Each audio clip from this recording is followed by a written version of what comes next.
Ka nisur këtë të njëjtë seanca e radhës plenare e Kuvendit të Shqipërisë, ndërsa deputetët e Partisë Demokratike kanë munguar sërish në sallë duke vijuar bojkotin e punimeve parlamentare. Seanca u hap nga kryetari i Kuvendit Niko Peleshi, i cili prezantoi rendin e ditës dhe çështjet që do të shqyrtohen gjatë punimeve. Pika e parë e rëndësishme në agjendë është interpelanca me ministrin e Financave Petrit Malaj, e kërkuar nga deputetja e Partisë Demokratike Jorida Tabaku, ndonse opozita ka vendosur të mos marrë pjesë në seancë. Gjatë seancës pritet të diskutohen edhe miratohen një sër projekt ligjesh që lidhen me bujqësinë, menaxhimin e kimikateve, akvakulturën dhe mbrojtjen e tokës bujqësore. Ndërkohë kujtojmë se protestat qytetarit të 46 ditëve të fundit duket se kanë lënë me hije qeverinë, ndërkohë që sot mbahet në Kuvend seanca e radhës plenare. Ajo që vjen e re është se në oborrin para parlamentit janë vendosur forca të shumta policore dhe autobot me ujë, ndërkohë në zonë nuk ka asnjë protestues. Masat janë marrë duke pasur parasysh që në një nga seancat e shkuara para Kuvendit u mbajt një protest me qytetarët që kërkonin largimin e qeverisë dhe kupatje dhe përplasje mes tyre dhe policisë, me këtë të fundit që ushtroi dhunë,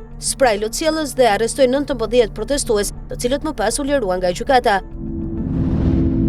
Ish-ministri Elisa Spiropali duket se ka vendosur ta çojë deri në fund luftën e saj të re brenda Partisë Socialiste. Ditën e sotme ajo ka dorëzuar në Asamblenë e Partisë Socialiste mocionin për hapjen e partisë, një nismë që ajo e kishte paralajmëruar më herët dhe që ishte përmendur edhe nga kryeministri Edi Rama në një prej daljeve të tij publike. Dorëzimi i mocionit vjen pas muajsh kritika nga deputetja dhe mënyrës se si funksionon partia, duke ngritur shqetësime për mungesën e debatit të brendshëm, përqendrimin e vendimarrjes dhe nevojën në një model të ri politik. Sipas saj, ky proces synon të nxjisë një përfshirje më të gjerë të antarësisë dhe të adresojë shqetësimet e evidentuara gjatë periudhës së fundit. Në një deklaratë për mediat, Spiropali tha se dokumenti nuk është vetëm i saj, por është i hapur për gjithë anëtarët e PS-s. Ajo theksoi se një marrëveshje e re nuk mund të hartohet nga një apo dy individ, por duhet shpreh vullnetin e partisë dhe të shoqërisë. Ajo kërkoi më shumë demokraci, përfaqësim dhe drejtësi shoqërore, si dhe një marrëdhënie më të drejtë mes shtetit dhe qytetarit. Spiropali shtoi se të rinjt janë në pararojë të kërkesave për ndryshim dhe se majoranca dhe Partia Socialiste kanë mundësinë për të përgjigjur këtyre kërkesave.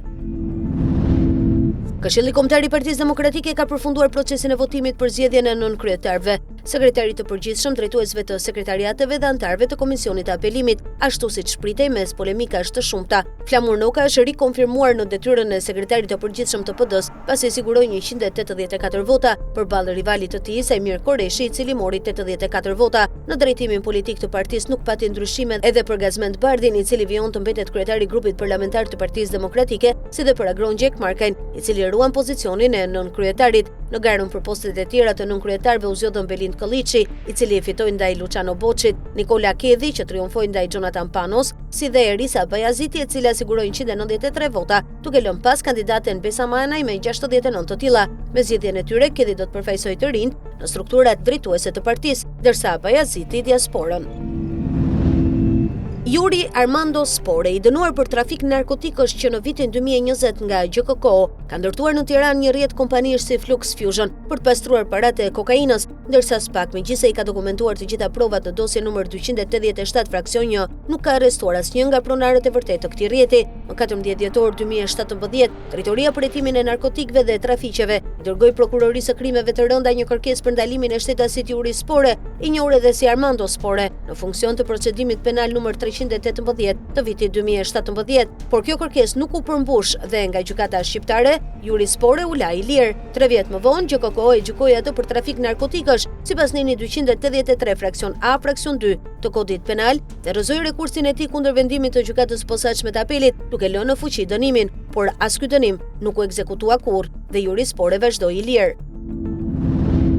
Grupi Milton me Amant Josifin dhe punonjësit e tij zhvatën rreth 200 milionë euro nga qytetarët evropian, i pastruan përmes rrjetit KFC, dhe më pas i shitën aksione tek biznesmeni Fatmir Zymberi, duke i lënë targën drejtorisë së posaçme. Rrjeti i fast food KFC Albania me 13 restorante, xhiro 1.44 miliard lek dhe fitim mbi 141 milion lek, ndron pronësi në tetor 2025 sikur të ishte një tezk perimesh në Tiranë, pas një pyetje për çmimin, pas një kontroll mbi mënyrën e pagesës dhe pas një hetim se ku përfunduan paratë e shitjes, ndërsa SPAK-u, që ka për detyrë të ndjejë gjurmët e kapitalit kriminal, nuk ka hapur asnjë dosje për këtë transaksion, nuk ka thirrur në pyetje as blerësin e as shitsin, dhe nuk ka kërkuar asnjë informacion nga jurisdiksionit offshore ku TP Investment Limited është regjistruar, duke lënë në hije pyetjen kryesore, ku shkuan paratë e pista të zhvatura nga qytetarët evropian përmes call centerave të Milton Group në Tiranë. Vlerësi është kan SHPK e Fatmir Zymberit, një grup kosovar që ka ndërtuar Prishtina Mall dhe që tani zgjeron duart mbi tregun shqiptar. Por shitsi është TP Investment Limited, një kompani offshore e regjistruar në Ras Al Khaimah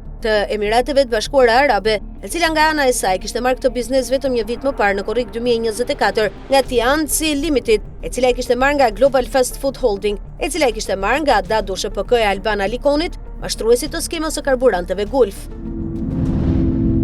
3 zyrtarë të filialit të postës shqiptare në Durrës kanë rënë në prangat e policisë pasi dyshohen se kanë përvetësuar 69 milion lekë të rinj të destinuar për shpërndarjen e pensioneve dhe ndihmave sociale. Sipas policisë, në pranga janë vënë Elisabeta Mataj, me detyrë drejtoreshe e filialit të postës shqiptare Durrës, Valbona Doni, shefe e financës, si dhe Paula Dana, arkëtare. Nga veprimet hetimore dyshohet se gjatë muajve prill dhe maj 2026, 3 zyrtarët kanë përvetësuar shumën prej 69 milion lekësh të rinj, fonde që ishin planifikuar të arkëtoheshin nga filiali i postës shqiptare në Durrës për degët e Shijakut dhe Krujës, me qëllim shpërndarjen e pensioneve dhe ndihmave sociale për qytetarët e këtyre zonave. Ndaj 3 zyrtarëve është regjistruar procedim penal për veprat shpërdorimi i detyrës dhe vjedhje duke shpërdoruar detyrën të kryera në bashkëpunim. Policia bën me dije se hetimet vijojnë për identifikimin e personave të tjerë që mund të jenë përfshirë në këtë veprimtari të dyshuar kriminale.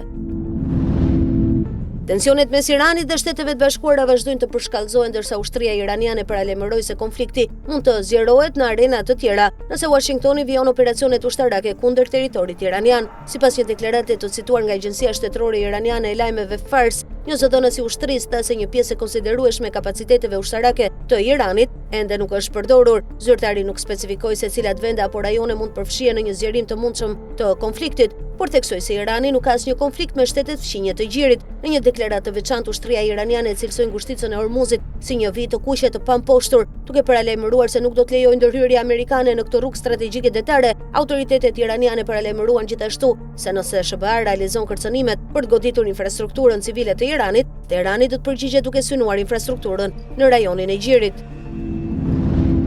Trashëgimia muzikore shqiptare do të ketë një vend të veçantë në një nga filmat më të mëdhenj të viteve të fundit. Tingujt e polifonisë Labe dhe Fyelli 2 shqiptar janë bërë pjesë e frymëzimit muzikor për kolonën zanore të filmit Odisea me regji të Christopher Nolan. Kompozitori fituesi i çmimit Oscar, Ludwig Göransson, ka zbuluar se gjatë krijimit të muzikës së filmit ka kërkuar tinguj autentik nga kulturat e lashta, duke udhëtuar edhe në jug të Shqipërisë për të regjistruar iso polifoninë shqiptare. Në një intervistë për New York Magazine, Göransson tregoi se përjetoi një udhtim të veçantë artistik, gjatë të cilit kaloi një javë duke regjistruar këtë traditë muzikore të njohur nga UNESCO si pasuri e trashëgimisë kulturore jo materiale të njerëzimit. Përveç polifonisë, ai regjistroi edhe tingujt e fyellit, një instrument tradicional i përdorur prej shekujsh nga barinjt shqiptar në zonat jugore.